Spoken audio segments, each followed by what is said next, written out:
মদিনার নবী দাঁড়ালেন উম্মতের দল জমিনে থাকা অবস্থায় একবার সুবহানাল্লাহ আওয়াজ দাও, একবার আলহামদুলিল্লাহ আওয়াজ দাও, আরেকবার আল্লাহু আকবার আওয়াজ দাও।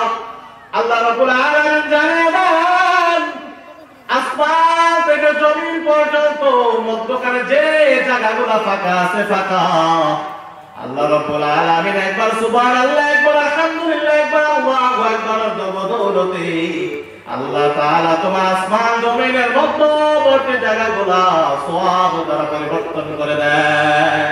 সুবহানাল্লাহ বলেন।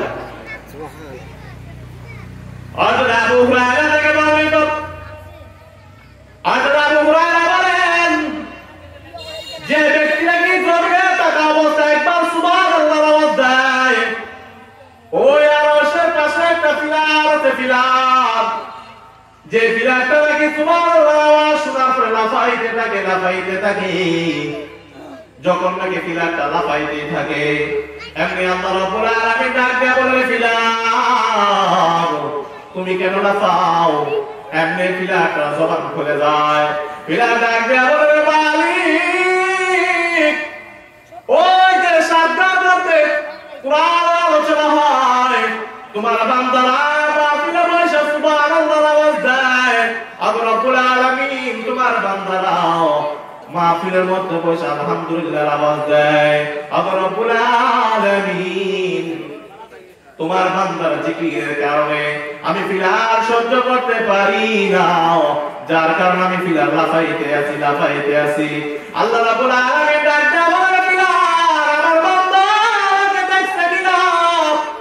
আপনি পিলার ডাক দিয়ে বলে, মালিক তোমার বান্দা তোমাকে দেখে নাই, না দেখার পর তুমি মালিককে বিশ্বাস করে তুমি মালিকের উপর জিকির আদায় করে এমনি আল্লাহ রাব্বুল আলামিন পিলারকে উদ্দেশ্য করে বলে, রে পিলার সাকিরা জমিনে যে বান্দা আমি মালিকের কাছে জিকির আদায় করে, আমি মালিকের প্রশংসায় সুবহানাল্লাহ বলে, আলহামদুলিল্লাহ বলে, আমি আল্লাহ রাব্বুল আলামিন তাকে সাক্ষী রেখে জানিয়ে দিলাম তার জীবনের সমস্ত গুনাহ আমি আল্লাহ মাফ করে দিলাম।